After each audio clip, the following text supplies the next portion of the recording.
What is up, my friends? Welcome to John Smoltz episode here on Flippin Bats, where the Hall of Famer from the Atlanta Braves joins us every single week. And this week we got some fun questions for him. First off, what do the Braves do?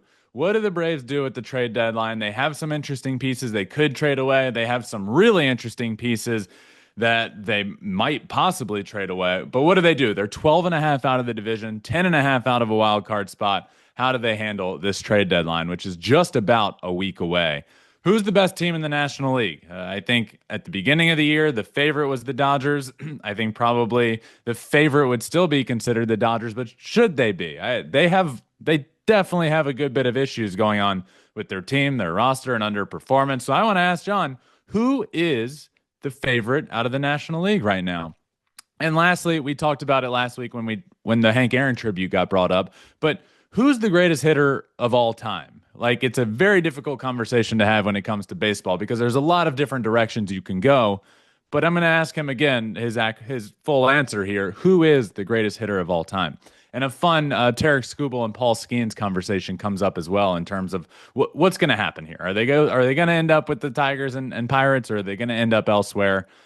We shall see. It's also engagement party week for me. So I'm going to ask John how he proposed to his wife back in 2009. But pumped for you all to hear this one. John Smoltz joining us as he does every single week. Remember, Flippin' Bats is presented by FanDuel. Bet baseball with us all season long on America's #1 sportsbook. But without further ado, let's welcome him in now, the Hall of Famer, John Smoltz. All right, and I am pumped to be joined now, as we are every single week, by the Hall of Famer, John Smoltz. John, how are we doing this week?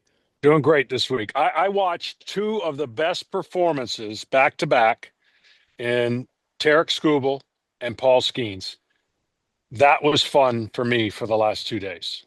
You know, they're interesting conversations, and I've been having conversations about each of those guys. And look, we could dive in for hours about what happens with them contractually. All I'll say is I really hope both of those guys stay in the city with the organization they're with. Is that realistic? Who knows? But I do really hope that that's the case.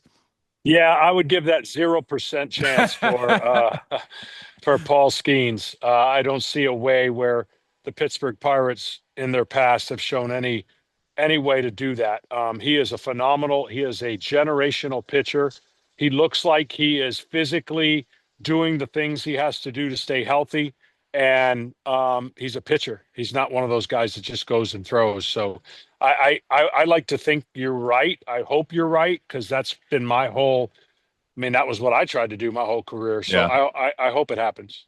What would you have said during when you were playing during your career if a pitcher came out with the water jug on his back and started getting loose? I would have said, I can't wait to see if this is going to work. It's a little bit strange, but it works for him and his upper body and what he's trying to do. He has a unique warm up. But like I said, I'm for whatever is going to keep somebody healthy. Mhm. This is not traditional, so maybe it'll work, because we're still doing a lot of untraditional workouts for pitchers because we're Mhm. asking them to max out effort. Maybe rotationally, upper body. This is taking some of the pressure off of his elbow. So I hope it works. Maybe Yeah. it's transformational. Look, we had another pitcher that used to pitch in our league that did things untraditionally, and he stayed healthy. Unfortunately, he can't come back, or hasn't come back and pitched because of his off the field things. But that's to me, to each their own. If it stays healthy and it works, great. Yeah, absolutely. John, I think these next 8 to 10 days, whatever we're at right now, are going to be the most important days of the season leading up to the postseason, just because of the trade deadline approaching.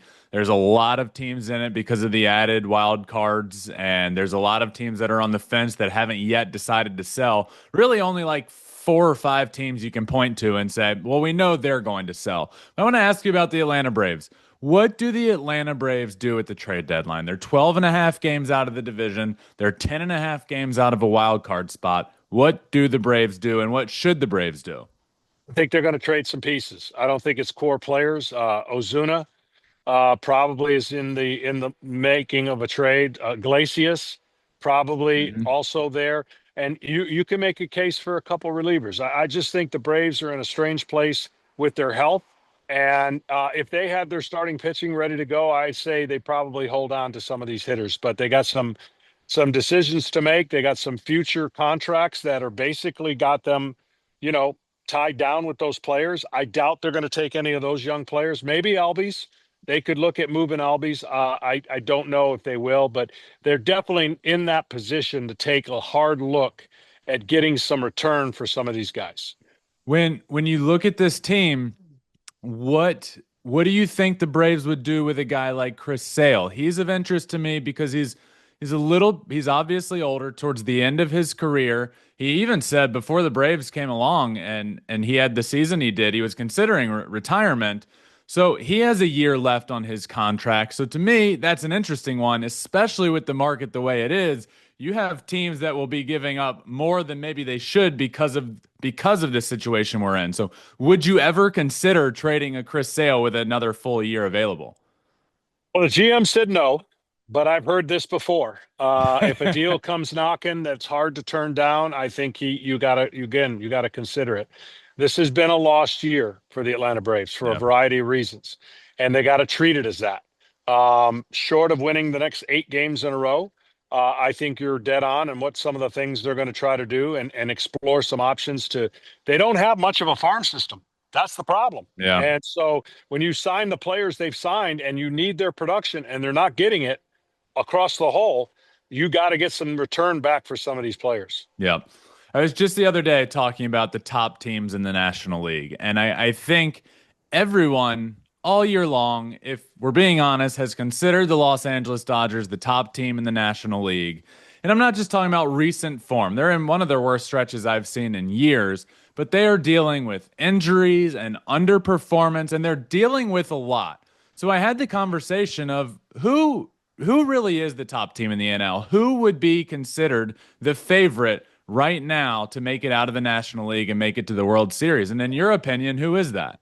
I mean, right now, I don't know how they're doing it, but they look dangerous. Milwaukee Brewers. I Yeah. mean, they swept the Dodgers. They've won 11 in a row or something like that. They're Yep. doing it on the road. They're doing it with different players. I saw some averages in their lineup. They're doing it with contact, speed, and pitching. And if you have contact, speed, and pitching in the postseason, you're a threat and you're going to beat some teams. So, I mean, it's the cherry picking, like hottest team conversation right now. For Are sure. they truly the best team? Probably not at the end of the day, but I could make an argument that they're going to be the most dangerous team to face in the postseason. Yeah, I think when it comes to the Brewers, they're just a team that I don't trust to do the right thing at the trade deadline. I think Pat Murphy and everyone in that locker room has done more than enough, and that's why they're where they are. They're getting the most out of what they have. But a couple of years ago with the Brewers, we were having the same conversation. Okay, they put themselves in a great position. What does the front office do? And they traded away Josh Hader. And everyone was like, wait, what are we doing here? So I don't know if I trust them to add the pieces to continue to push to the playoffs and then do damage in the playoffs. I agree. One of these years they have to. They just For sure. they can't keep reshuffling the deck. I mean, Yep. they put themselves in elite company now. They don't have a stranglehold on a division. They've got a good position in the playoffs right now, but they need to add. And if they don't add, then the fan base should let them know about it. I mean, I know their resources are not an upper tier, but man, this has been going on for a long time. You got to reward these guys, Yep. reward this team, reward that manager for putting them in this spot. Yeah. And in February, did you have the NL Central having four teams over 500? I thought it was going to be super competitive, but I did not think it was going to be the way it is right now. And Hmm. that's a lot of it has to do with the fact that, these teams are balanced and they're getting really good pitching. And when you get really good pitching, you're going to have a competitive team. And Yeah. that's what I like about the Central and their rotations. Yeah. John, last week we talked about the Hank Aaron tribute, and in that you mentioned how you think Hank Aaron is the greatest hitter of all time. And I think that conversation is fun in a baseball sense because there's no real right answer. There's a few different ways you can go with it. So I wanted to follow up and just ask you more about that. Who is the greatest hitter of all time? I mean, you're going to always get Ted Williams in the mix, right? Ted Williams and Yep. what he did, average and power. Um, when you add the statistical category, the volume, that's where I go to Hank Aaron. But when you talk about the career best hitter, you could make the argument that Ted Williams is right Yeah. there along with Tony Gwynn. But Ted Williams had the beautiful technique to hit for power and hit Yeah. for average. Hank Aaron basically did it in an era where, he didn't even hit 50 home runs. So Yeah. he was just Mr. Consistent all the way around. And Yep. it never seemed like he had a bad year. Yeah. Well, John, I appreciate it. It's engagement party week for me and my fiance. So I got to hear the story real quick. You got married in 2009. How did you propose to your wife? So we used to play this game called Upward. Okay. It's a version of Scramble, and you can build words up. We did it all the time in Fort Myers when we hung out together. And so when I got back to Atlanta to kind of do my rehab and see the doctor, Yeah. I asked her real quick to set up the board because I got to go take a shower. And she had just lost a couple bad games, and I had the tiles already set up. Will you marry me? Oh, that's great. She thought it was going to be at a movie because I asked her about a name of a movie theater to kind of throw her off. And then so we have that board in a frame. Oh, no with way. the tiles. Yeah. Will you marry me? So that's it's really cool. cool. That's awesome. Well, John, I appreciate it so much. And we'll do it again next week. Thanks for your time. Look forward to it. All right. Just wanted to thank John for joining us here on the show. For me, it's impossible to have a conversation about greatest hitter of all time without at least mentioning Barry Bonds. Now, I hear you and everything you might want to say about Barry Bonds and how he did it and how he got there. I hear it. I hear all of those conversations and I understand. But you can mention him in the greatest hitter of all time and at least acknowledge what he did. I consider him the greatest hitter of all time while also acknowledging that he did it probably incorrectly.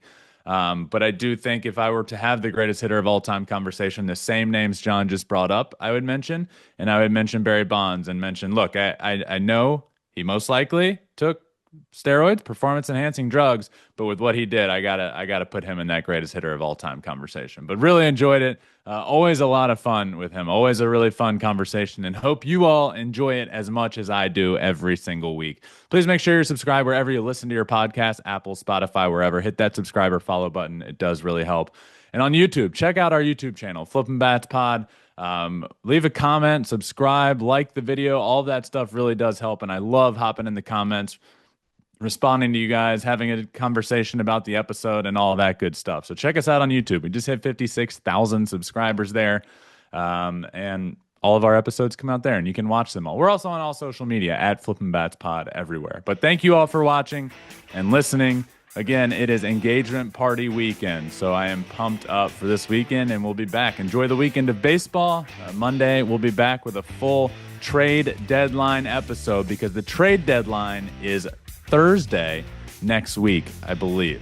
Wednesday or Thursday, July 31st, whichever day that is. But we'll be back Monday with a full trade deadline episode. A lot to talk about, and a lot will happen over the weekend that will shape the course of what trade deadline looks like. So can't wait for that. Enjoy the weekend, everyone. Until next time, remember, find your bat and flip it. Peace.